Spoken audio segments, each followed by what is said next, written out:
नमस्कार किसान साथियों, क्या आप उन्नत खेती करके ज़्यादा पैसे कमाना चाहते हैं तो ये वीडियो आपके लिए है। दोस्तों, इस वीडियो में डॉक्टर के.एम. सिंह को सुनवाएंगे कि उन्होंने क्या बताया, कैसे आप उन्नत खेती कर सकते हैं। दोस्तों, ये वीडियो थोड़ा स्लो है, लेकिन इस वीडियो को अगर आखिर तक देख लेंगे तो आपको बहुत सारे नए कंसेप्ट मिलेंगे जिनसे कि आप उन्नत खेती करके ज़्यादा पैसा कमा पाएंगे। दोस्तों, वीडियो को पूरा देखिए। हर एक साल हम लोग यहाँ पर एकत्रित होते हैं। खरीफ कर्मशाला, रबी कर्मशाला, ये दो मुख्य इवेंट है कृषि विभाग का, यहाँ के हम लोग आते हैं। और इस कर्मशाला का मतलब क्या होता है? वर्कशॉप। मतलब हम लोग पिछले साल क्या किए और उसमें क्या कमी रही, क्या फीडबैक आया और उसको सुधार करने का क्या हम इस साल कर सकते हैं, या फिर कोई नई चीजों को कैसे इसमें हम शुरुआत कर सकते हैं। दिस इज कर्मशाला। तो मुझे लगता है कि इस पर थोड़ा ध्यान देना चाहिए कि हमने पिछले साल कितना हमारा लक्ष्य था, उसमें इस साल कितना कामयाब हुए, कुछ कमी रही तो इस बार और आगे कितना बढ़ाएंगे, कुछ वैज्ञानिक चीजों का, साइंटिफिक चीजों में क्या कमी रही। वैसे हम आप सबों का बहुत ही क्या कहें, थैंकफुल है आपके कि मुझे 1 साल हुआ है, 1.5 साल यहाँ, और आपके ही प्रोग्राम में, विभिन्न प्रोग्रामों में मैं जाता हूँ, विभिन्न प्रखंड वाले में भी जाता हूँ, आपके विभाग के लोग भी जाते हैं। तो मुझे जाने से एक फायदा हुआ कि मैं अपना मोबाइल नंबर शेयर करता हूं, तो किसानों से बहुत तरह की समस्याएं मुझे मिलती है। वो रोग से बीमारी हो, कीड़े का प्रकोप हो, वैरायटी का हो, मतलब लगता है कि मुझे कुछ चीज नहीं भी पता है तो वो भी आपसे मिल जाता है। और कई चीजों को मैं नहीं बता पाता हूं तो मैं तुरंत फॉरवर्ड करता हूं दूसरे जगह से, वहां से फिर हम आपका जवाब लेके फिर आपको पहुंचा देता हूं।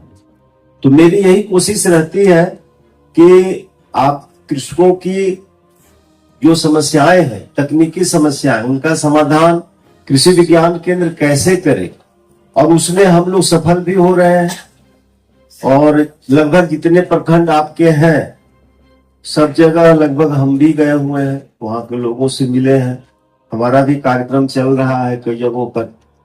तो थोड़ी अपना तकनीकी सत्र शुरू करने के पहले मैं थोड़ा जानकारी देना चाहता हूं कि कृषि विज्ञान केंद्र के द्वारा सरसों की खेती पर क्लस्टर डेमोन्स्ट्रेशन का कार्य 200 हेक्टेयर मतलब 500 एकड़ में चल रहा है और करा रहे हैं। उसमें और आपके संबंधित जो किसान भाई होंगे, अगर कोई इच्छुक हो जो सरसों की खेती करना चाहते हो तो वो कर सकते हैं। उनको निःशुल्क बीज, दवा वगैरह जो भी डेमोन्स्ट्रेशन में पैकेज है वो हम लोग देंगे। एक तो सूचना ये हो गई। दूसरी है कि गेहूं का भी डेमोन्स्ट्रेशन जो बायोफोर्टिफाइड कीट है उसका भी 100 हेक्टेयर में हमको करना है। उसका भी 1-2 दिन में आने वाला है। तो उसका भी अगर कोई किसान है जो क्लस्टर में लगाना चाहते हो विभिन्न प्रखंडों में, तो वो भी संपर्क स्थापित कर सकते हैं ताकि वो क्लस्टर अप्रोच में वो गेहूं की बायोफोर्टिफाइड वीट का, जैसे DBW है 187 है, फिर आपका WB है 35 है 20 है। तो ये बायोफोर्टिस में जिंक, आयरन की मात्रा काफी होती है, जिसके कारण से इनकी पौष्टिकता बढ़ जाती है। और कुछ प्रशिक्षण है हमारे केंद्र में, जैसे RPL का, वो वर्मी कंपोस्ट का और सब ट्रॉपिकल हॉर्टिकल्चर ग्रोवर का, तो उसमें भी हमने लगता है पेपर में भी दिया था। तो वहां से भी लोग जुड़ सकते हैं और 10 दिनों का प्रशिक्षण ले सकते हैं। तीसरा है कि हम लोग देसी ट्रेनिंग, जो diploma in agriculture extension service for input dealer, उनके लिए भी हम लोग व्यवस्था कर रहे हैं। उनका लगभग दिसंबर से ये शुरू करने का प्लान है। पेपर में भी एडवर्टीजमेंट दिया गया है। तो जो नए अभ्यर्थी हैं या पुराने लाइसेंस होल्डर है जिनका फेल हो गया है, नवीकरण नहीं हो पाया, तो वो भी इसमें शामिल हो सकते हैं। लेकिन ये 1 साल का कोर्स है और ये सप्ताह में 1 दिन का कोर्स होगा। तो इस तरह से और भी केंद्र की बहुत सारी योजनाएं हैं जिससे जुड़ के वहां पर विभिन्न प्रत्यक्ष निकाय हैं, जैसे मशरूम का, प्राकृतिक खेती का, IFS मॉडल का, फिर CRA का, जैसे अभी चर्चा हम करेंगे जलवायु अनुकूल कृषि का, उसका है, न्यूट्री गार्डन का, मेडिसिनल प्लांट का। इस तरह से कुछ हॉर्टिकल्चर उद्यान भी हमारा है और फार्मेसी प्रोडक्शन भी होता है। तो आत्मा के लोग यहाँ पर वीणा देशक के विचार में DO साहब है। तो पिछला बार भी हम लोग चर्चा किए थे, आपका कोई ग्रुप है आत्मा से या जिला कृषि का, तो वहां पर एक्सपोजर विजिट आप करा सकते हैं और वहां से किसान विभिन्न प्रखंडों से आके उन चीजों को, नई चीजों को देख सकते हैं। आगे हमारा आप लोगों को यही कहना है, पहले मेरा नंबर आप फिर से नोट कर लीजिए। बहुत सारे लोग होंगे जो हो सकता है कि नंबर नहीं रखते होंगे। मेरा मोबाइल नंबर है जिसमें व्हाट्सएप आप कर सकते हैं, 9430613389। हो गया? 9430613389। नाम मेरा डॉक्टर KM सिंह, हेड कृषि विज्ञान केंद्र जलालगढ़ पूर्णिया है। ये नंबर है, इससे आप बात कर सकते हैं। और व्हाट्सएप जो समस्याएं आपको है, कहीं बीमारी है, रोग है, कुछ ऐसी बात है, तो आप उसका फोटोग्राफ भेज दीजिए।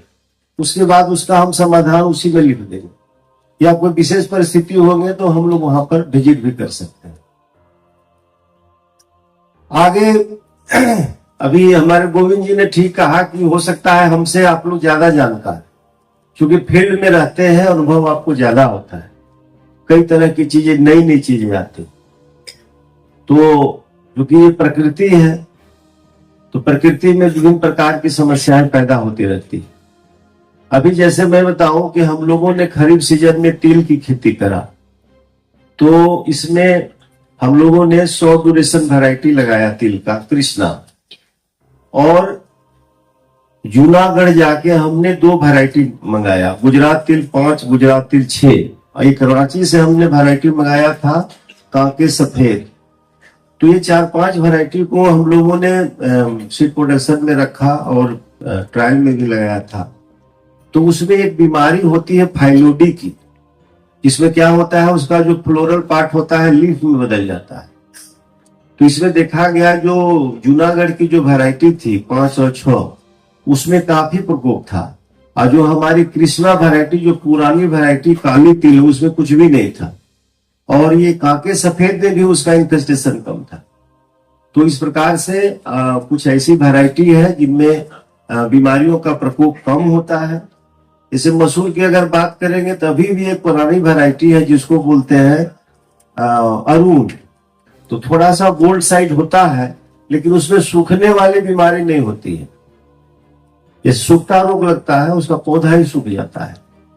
तो उस तरह से आप ऐसे वैरायटी का चयन कर सकते हैं जो कि रोग बीमारी से मुक्त हो और क्लाइमेट रेजिलेंट हो। मतलब है कि तापमान का उस पर कोई बुरा असर नहीं पड़े। अभी उदाहरण के तौर पर अभी जो चर्चा हम कर रहे हैं वो जलवायु अनुकूल कृषि कार्यक्रम, क्लाइमेट रेजिलेंट एग्रीकल्चर। तो जो वातावरण में विभिन्न प्रकार का जो बदलाव आ रहा है, जैसे तापमान में वृद्धि हो रही है, कभी तापमान कम हो जाता है, वर्षापात में जो विभिन्न प्रकार के उसमें कॉन्स्टेंट आ रहे हैं, बहुत एब्रेशन आ रहे हैं। जैसे कभी मानसून का आना हुआ, फिर बीच में बारिश नहीं होना, कई बार ऐसा हो रहा है। या जितनी मात्रा होनी चाहिए, पूर्णिया का लगभग 1500-1600 मिलीमीटर बारिश है, लेकिन कभी हमारा 100-200 मिलीमीटर बारिश कम हो जा रहा है।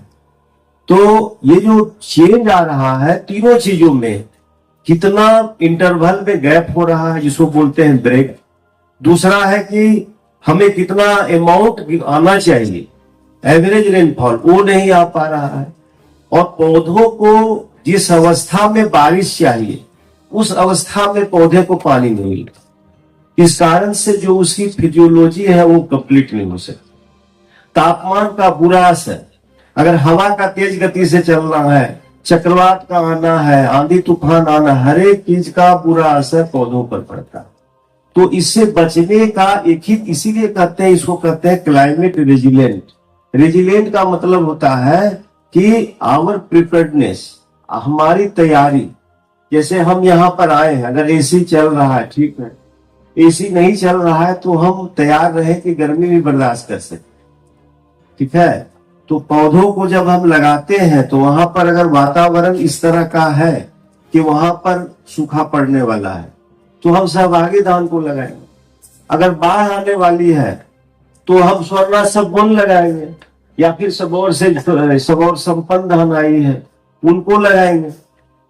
उसी प्रकार से अगर गेहूं में क्या होता है कि मेन उसका मुख्य लगाने का समय कब होता है गेहूं का, बताइए। गेहूं देखिए दो स्थिति में लगती है, एक टाइमली कंडीशन, एक लेट कंडीशन। वैसे यहाँ गेहूं का रकबा कम है, गेहूं को लोग पलट के सब मक्का में आ गए, गेहूं को छोड़ दिए, बस खाने के लिए यूज करते हैं। तो इसका मुख्य दो समय है कि आप 15 से 30 नवंबर इसका टाइमली सोइंग होना चाहिए। मैक्सिमम आप 2-4 दिन और 1 सप्ताह आगे जा सकते हैं। और जो विलंब से बुआई करेंगे वो दिसंबर फर्स्ट वीक के बाद जो बुआई करते हैं वो विलंब वाली होती है। तो दोनों परिस्थितियों के लिए हमारी वैरायटी अलग अलग होती है, टाइमली सोन और लेट सोन। तो किसान भाई को ये बताने की जरूरत है कि अगर समय से लगाना है तो हम किन प्रभेदों को लगाएंगे, और अगर लेट लगाना है तो किन प्रभेदों को लगाएंगे, अन्यथा किसान इसमें परेशान हो जाते हैं।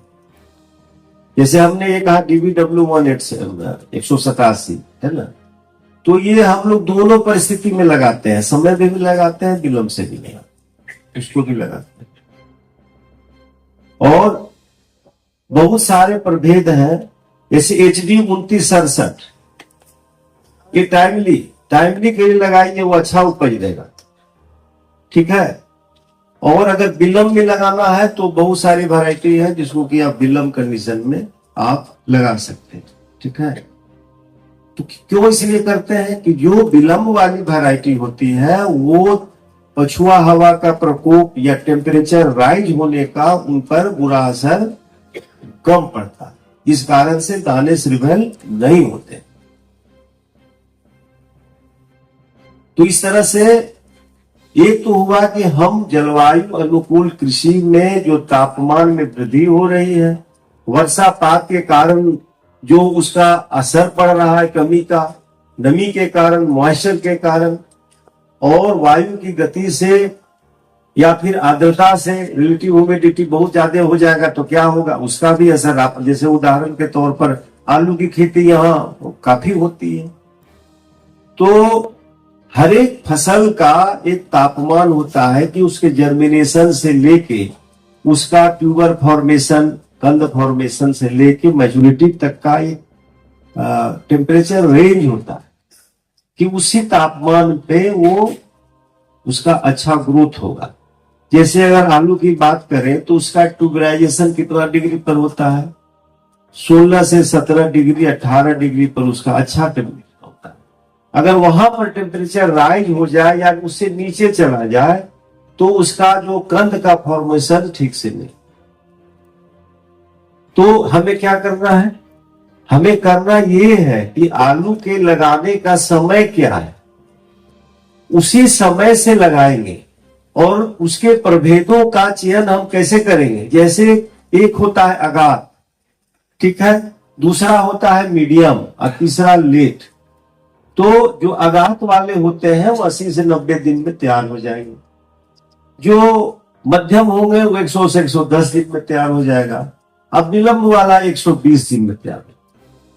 तो अब आपको देखना है कि जो रिलेटिव ह्यूमिडिटी के कारण और टेम्परेचर लो हो जाने के कारण ये 25 दिसंबर का जो समय होता है उसमें पाला कोहरा का प्रकोप, हल्की बूंदाबूंदी बारिश का भी पैथोलॉजी वाले बढ़िया से बताएंगे इसको, उसके कारण से पिछाड़ झुलसा का प्रकोप होने लगता। तो उससे क्या होती है, पूरी फसल ही झुलस जाती। किसान भाई कहते हैं कि पाला मार दिया, तो पाला तो मतलब लो टेम्परेचर का एक असर है, लेकिन उसमें जो पिछाड़ झुलसा की बीमारी आ जाती है, शुरू में शुरुआती दौर में अगर देखेंगे तो पत्ता एक दो पत्ता नीचे वाला जो है सो टेढ़ा मेढ़ा मुड़ने लगता है ना, हल्का ब्राउन कलर का हो। आप खेत में जाएंगे, धीरे धीरे देखेंगे उसका पत्ता पूरा काला हो जाएगा, डंठल काला हो जाएगा, यहाँ तक कि वो बीमारी नीचे फैलेगी, उसके कंद में भी उसका असर हो जाएगा। तो जो जहां उसका ग्रोथ था वही रुक गया, मतलब आगे अब आलू को बढ़ने की संभावना नहीं है जब झुलसा का प्रकोप हो जाएगा। तो इसे बचने का क्या प्रकोप करना चाहिए? हमें ऐसे प्रभेद को लगाना चाहिए जो कि 25 दिसंबर जो आने का जो समय है झुलसा का, या तो उसके पहले निकल जाए, तो उसको बोलते हैं हमको कि ये एस्केपिंग, मतलब है कि बीमारी आने के पहले ही वो हम खाड़ दिए, मैच्योर कर दिया, तो उसका असर नहीं पड़ा। इसलिए वहां पर आघात किसने की। और अगर रेसिस्टेंट वैरायटी को लगाना है, मॉडरेट वैरायटी को लगाना है, तो उसको लगाइएगा तो झुलसा, जैसे कुपरी पुखराज है, उसको आप लगाइए, वो मॉडरेट है, वो बर्दाश्त कम करता है, ठीक है। सिंदूरी अगर लगाइएगा तो उसे बहुत ज्यादा प्रकोप होगा झुलसा का। तो ख्याति एक वैरायटी है जो 80 से 90 दिन में तैयार हो जाती है। अगर हम उसको टाइमली लगा देंगे तो झुलसा आने के पहले फसल तैयार हो जाए, ठीक है। तो ये सोचने की बात है, समझने की बात है कि हमें सबसे पहले ये ज्ञान होना चाहिए कि 15 अक्टूबर का समय जो होता है वही उसके बाद से आलू की लगाना शुरू हो जाता है। 15 अक्टूबर से लेके पूरा नवंबर महीने तक आप लगा सकते हैं आलू, लेकिन इसके बाद अगर आप लगाते हैं तो फिर उसका प्रकोप शुरू। आघात वाले को थोड़ा पहले लगाइए। विलंब को लगाना है तो देखिए उसमें कैसे हम ऐसे प्रभेद को लगावें जिसमें कि ये पाला का, कोहरा का, टेम्परेचर का असर कम होता है। तो इस तरह से हम अपने तकनीकी ज्ञान से जो वातावरण में आ रही जो परिवर्तन है उससे कैसे हम बच सकते, ये यही मेरे देना चाहिए, इसी को समझने की जरूरत है। अब गेहूं इसकी बात करें, आपको मक्का में ही बात करें तो मक्का में क्या होता है। मक्का में जब हम मक्का का लगाने का समय यही 15 नवंबर सबसे आइडियल समय, 15 नवंबर से 30 नवंबर। जैसे ही 30 नवंबर के बाद आप फसल को आगे बढ़ाइएगा, सोइंग करिएगा, तो उसके बाद से उसका बुरा असर आपको दिखने लगेगा। कितने भी खाद पानी जो देना है देते रहिए, टेम्परेचर का असर उस पर पड़ेगा। तो एक तो होता है कि अगर हम जो वैरायटी जहां से जो बीज खरीदते हैं अगर वो अच्छा बीज नहीं है तो उसमें भी दाना नहीं लग सकता।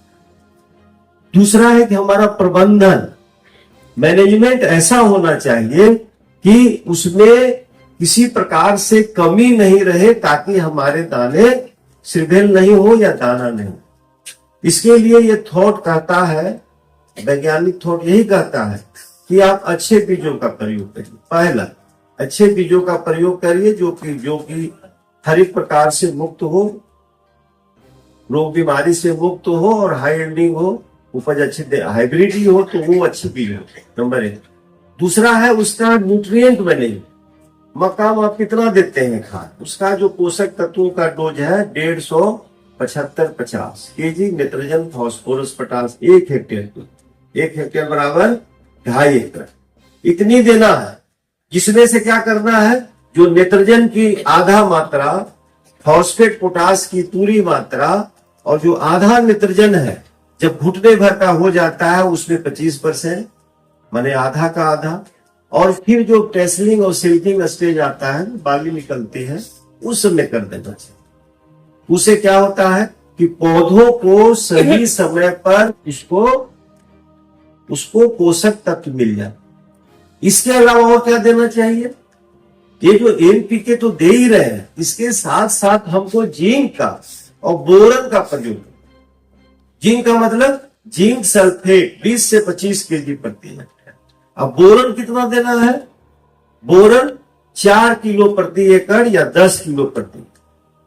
बोरैक्स, सुहागा, वो भी देना चाहिए। मक्का भी हो, गेहूं भी हो, दोनों में, क्योंकि दाने भरने की प्रक्रिया में इनका बोरन का काफी रोल है, इसलिए इनको देना चाहिए।